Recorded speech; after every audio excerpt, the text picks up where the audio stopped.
నమస్తే, welcome to YoYo TV. Jubilee Hills ఉప ఎన్నిక పోరులో 3 పార్టీల ప్రచారం అయితే జోరుగా సాగుతా ఉంది. సో ఈ ఉప ఎన్నికలో ఏ పార్టీ గెలవబోతుందనే ఉత్కంఠ రాష్ట్రం అంతటా జూబ్లీహిల్స్ వైపు చూస్తూ ఉంది. సో మరి దీనికి సంబంధించి మనతో పాటు మాట్లాడడానికి బీజేపీకి సంబంధించిన కేంద్ర మంత్రి కిషన్ రెడ్డి గారు అయితే మనతో పాటు ఉన్నారు. సో మరి జూబ్లీహిల్స్లో బీజేపీ జెండా ఎగరబోతుందా అనే విషయాలను తెలుసుకునే ప్రయత్నం చేద్దాం. సార్ ముందుగా నమస్తే. సో మరి ఎట్లా సాగుతా ఉంది మరి ప్రచారం? జూబ్లీహిల్స్లో చాలా పెద్ద ఎత్తున అయితే ప్రచారం కావచ్చు, మన నామినేషన్ ర్యాలీ కావచ్చు, పెద్ద ఎత్తున తీయడం జరిగింది. సో ప్రజలు కూడా చాలా పెద్ద ఎత్తున రావడం జరిగింది. సో ఎట్లా ఉంది ఇప్పుడు ఆదరణ? జూబ్లీహిల్స్లో ప్రచారం ఉధృతం చేస్తూ ఉన్నాం. మేమందరం కూడా, మా పార్టీ కార్యకర్తలందరం కూడా మేము ఇంటింటికి వెళ్ళి ప్రతి ఓటర్ను కలిసేటువంటి కార్యాచరణ ప్రణాళిక రూపొందించుకున్నాం. ఈ యొక్క ఎన్నిక ఒక భారతీయ జనతా పార్టీకే కాదు, తెలంగాణ భవిష్యత్తుకు, అదేవిధంగా తెలంగాణ రాష్ట్ర రాజకీయాలకు ఒక ముఖ్యమైనటువంటి ఎన్నికలు. ఎందుకంటే ఈరోజు మార్పు అని చెప్పి కాంగ్రెస్ పార్టీ అధికారంలోకి వచ్చిన తర్వాత ముఖ్యమంత్రి మారారు తప్ప, కాంగ్రెస్ జెండా మారింది తప్ప, అదే అవినీతి పాలన, అదే అక్రమ పాలన, అదే ఫిరాయింపుల పాలన, అదే కుటుంబ పాలన, అదే దోపిడీ పాలన. గతంలో కేసీఆర్ ఏ రకంగా దోపిడీ చేశాడో కేసీఆర్ కుటుంబము, ఈరోజు కాంగ్రెస్ కుటుంబం కూడా అదే రకంగా దోపిడీ చేస్తూ ఉంది. దీనితో పాటు వీళ్ళకి తోడైందోటి ఎంఐఎం కుటుంబం కూడా, ఒకటి ఓవైసీ కుటుంబము, ఒకటి సోనియా గాంధీ కుటుంబము, ఒకటి కేసీఆర్ కుటుంబం. ఈ 3 కుటుంబాల మీద కూడా తెలంగాణను పడి దోచుకుంటున్నాయి. ఈరోజు తెలంగాణ రాష్ట్రం ఉద్యోగస్తులకు జీతాలు ఇవ్వలేని పరిస్థితులు ఉన్నది, కానీ ఫీజుల రియంబర్స్మెంట్ చేయలేని పరిస్థితులు ఉన్నది. హాస్పిటల్లో ట్రీట్మెంట్ చేసుకుంటే మరి ఈరోజు ఆరోగ్యశ్రీ ఇవ్వలేని పరిస్థితి ఉన్నది. కానీ ఈరోజు బీహార్ ఎలక్షన్స్ మాత్రం 100 కోట్లు ఇక్కడ నుంచి బీహార్కి వెళ్తూ ఉన్నాయి. కాబట్టి ఇంత దుర్మార్గంగా ఈ కాంగ్రెస్ పార్టీ పరిపాలన చేస్తూ ఉంది. దీనికి తోడు మజ్లిస్ పార్టీ, ఈరోజు ఇక్కడ కాంగ్రెస్ పార్టీ తరఫున పోటీ చేస్తున్నది మజ్లిస్ పార్టీ అభ్యర్థి. కాంగ్రెస్ పార్టీ ముసుగులో, కాంగ్రెస్ పార్టీ జెండా కింద, కాంగ్రెస్ పార్టీ గుర్తు కింద ఈరోజు మజ్లిస్ పార్టీ జూబ్లీహిల్స్ ఎన్నికల్లో పోటీ చేస్తూ ఉంది. ఇప్పటికే ఇక్కడ కార్పొరేటర్స్ ఉన్నారు మజ్లిస్ పార్టీకి. ఈరోజు మజ్లిస్ పార్టీ పరోక్షంగా చాప కింద నీరులాగా తన బలాన్ని పెంచుకునే విధంగా కుట్ర చేస్తా ఉంది. ఎట్లా చూడొచ్చు సార్? అంటే గత ఎన్నికలలో ఎంఐఎం పార్టీ నుండి పోటీ చేసిన అభ్యర్థులు ఉన్నారు ఇక్కడ. సో మరి ఇప్పుడు ఈ ఉప ఎన్నికకి ఎందుకు పోటీ చేయట్లేరు అంటే ఏం అనుకోవచ్చు దీని వెనక? జస్ట్ భారతీయ జనతా పార్టీ గెలవకుండా చూడాలని, భారతీయ జనతా పార్టీ ఓడించాలని కాంగ్రెస్ పార్టీతో కలిసి ఈరోజు మజ్లిస్ పార్టీ అసదుద్దీన్ ఓవైసీ కుట్ర చేస్తూ ఇక్కడ మరి పోటీ చేయకుండా తన అభ్యర్థిని కాంగ్రెస్ పార్టీకి ఇచ్చి చేయి గుర్తు మీద పోటీ చేస్తూ ఉన్నారు. కాంగ్రెస్ కా హాత్, మజ్లిస్ కే సాత్.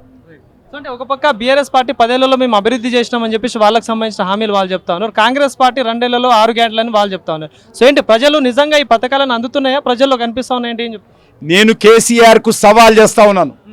ఈ జూబ్లీహిల్స్లో ఏ బస్తీకైనా వచ్చి ఏం అభివృద్ధి జరిగిందో చూపిస్తే నేను ఇక్కడ రంగం నుంచి విడ్రా చేసుకుంటా.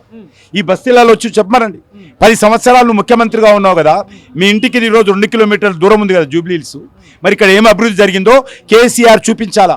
ఫామ్ హౌస్లో పండుకోవడం కాదు, వచ్చి ఈరోజు జూబ్లీహిల్స్లో ఇక్కడ ఏం చేశారో చెప్పి వాళ్ళ పార్టీ ఓటు అడగాల.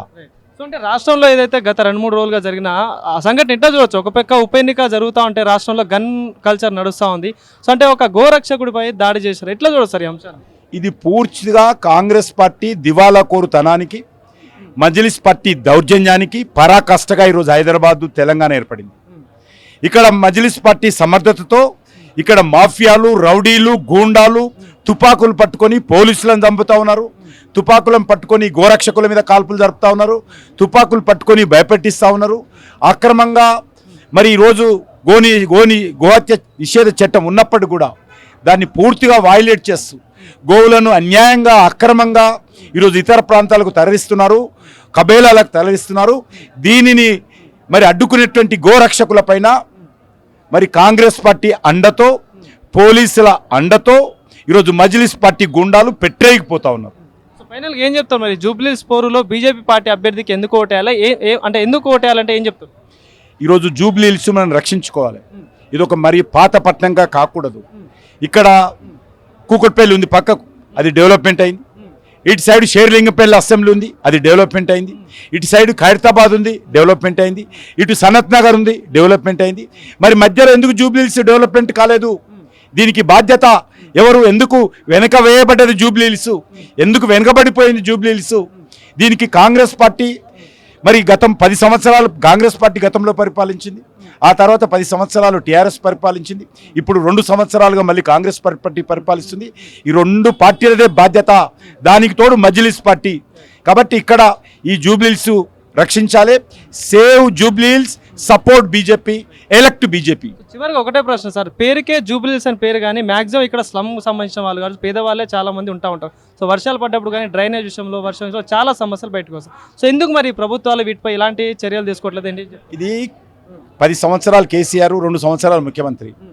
ఆయన వచ్చి చెప్తున్నాడు కేసీఆర్ అయితే ఇంటర్నేషనల్ సిటీ, ఇది లండన్ చేస్తా, వాషింగ్టన్ చేస్తా, న్యూయార్క్ చేస్తా, సింగపూర్ చేస్తా, ఇస్తాంబుల్ చేస్తా అని చెప్పి ఆయన ఫామ్ హౌస్లో అనుకున్నప్పుడు ఇక్కడ మాత్రం సమస్యలు అట్లనే ఉన్నాయి. ఇప్పుడు ఈయన వచ్చాడు, ఆయన కూడా పెద్ద పెద్ద మాటలు మాట్లాడుతున్నాడు కొత్త ముఖ్యమంత్రి. నేను కూడా అది చేస్తా, ఇది చేస్తా అని అనేక రకాలుగా రోజు పొంకనాలు. కనీసము డ్రైనేజీ ఓవర్ఫ్లో అవుతుంటే ఆ సమస్య కూడా పరిష్కారం చేయలేనటువంటి పరిస్థితుల్లో ఈ యొక్క జూబ్లీహిల్స్ ఉంది. కాబట్టి ఖచ్చితంగా జూబ్లీహిల్స్ ప్రజలు దీనికి ఈ 2 పార్టీలకు వ్యతిరేకంగా స్పందించాలి. జూబ్లీహిల్స్ ఇది అంతర్జాతీయ నగరం అన్నారు, కానీ జూబ్లీహిల్స్ అంతర్జాతీయ మురికి కూపంగా మారింది.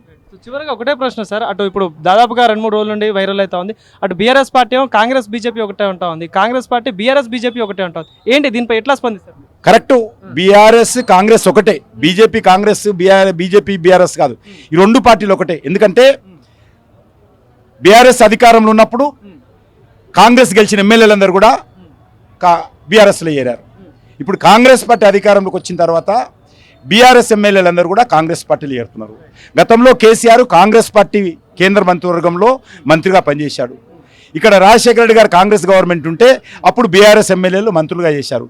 ఈ 2 పార్టీలకు తేడా లేదు, దొందే. ఆ జెండా గెలిచినా, ఈ జెండా గెలిచినా, ఆ గుర్తు మీద గెలిచినా, ఈ గుర్తు మీద గెలిచినా మన అందరిది ఒకటే జెండా. అది కరప్షన్ జెండా, అది పార్టీ ఫిరాయింపుల జెండా, అది కుటుంబ జెండా, అది అవినీతి జెండా, అక్రమాల జెండా. అది కాంగ్రెస్ పార్టీ ఎజెండా, అది BRS party agenda. Thank you.